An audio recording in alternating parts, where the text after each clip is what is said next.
আসসালামু আলাইকুম। আজকের ইসলামিক কুইজে আপনাকে স্বাগতম। আজকে থাকবে মোট 12টি কোশ্চেন। আপনারা নিজেদেরকে পরীক্ষা করে নিন কতগুলি কোশ্চেনের উত্তর দিতে পারছেন এবং অবশ্যই কমেন্টে জানাবেন কতগুলো উত্তর দিতে পারলেন। তো শুরু করা যাক আজকের ইসলামিক পর্ব। আজকের প্রথম কোশ্চেন, সব শেষে ঈসা নবী আসবেন, তাহলে মুহাম্মদ সাল্লাল্লাহু আলাইহি সাল্লামকে সর্বশেষ নবী বলা হলো কেন?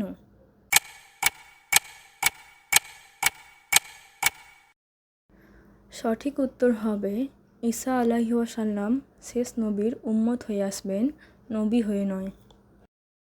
পরের কোশ্চেন, সূরা ফাতিহার শেষে ক্রোধভাজন ও ভ্রষ্ট কারা?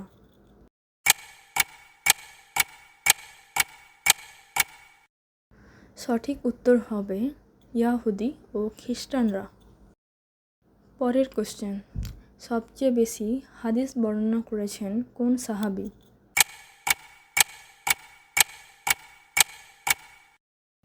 সঠিক উত্তর হবে আবু হুরায়রা রাদিয়াল্লাহু তাআলা আনহু। পরের কোশ্চেন, কুরআন মাজিদে এক নবীর দাড়ির কথা উল্লেখ করা হয়েছে, তিনি কে?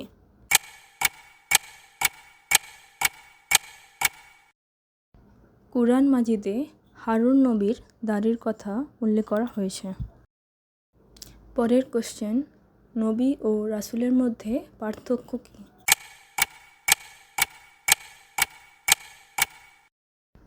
রসূলের কাছে নতুন শরীয়ত এসেছে, নবীর কাছে নয়। পরের কোশ্চেন, কোন সূরায় নবী করিম সাল্লাল্লাহু আলাইহি ওয়াসাল্লামের প্রতি দরুদ পড়ার নির্দেশ দেওয়া হয়েছে?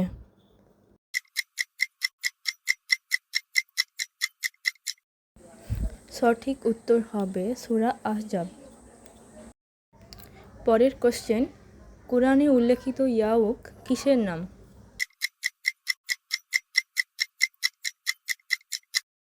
এর সঠিক উত্তর হবে এটি একটি মূর্তির নাম। পরের কোশ্চেন, কুরআনে কোন সূরায় তাবুক যুদ্ধে না যাওয়া 3 ব্যক্তির কথা উল্লেখিত হয়েছে?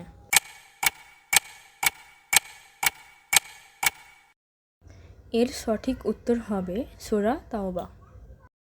9 নম্বর কোশ্চেন, রাসূল সাল্লাল্লাহু আলাইহি ওয়াসাল্লামের মিরাজ গমন নিয়ে কোন সূরায় আলোচনা করা হয়েছে?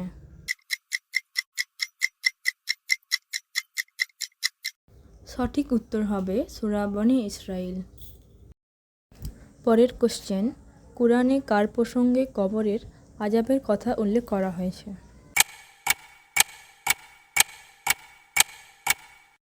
সঠিক উত্তর হবে ফিরআউন।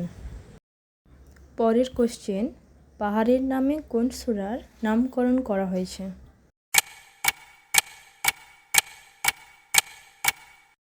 সঠিক উত্তর হবে সূরা আত-তুর। লাস্ট কোশ্চেন, কুরআনুল কারীমে কাফেরদের আমলকে কিসের সাথে তুলনা করা হয়েছে? সঠিক উত্তর মরীচিকার সঙ্গে তুলনা করা হয়েছে।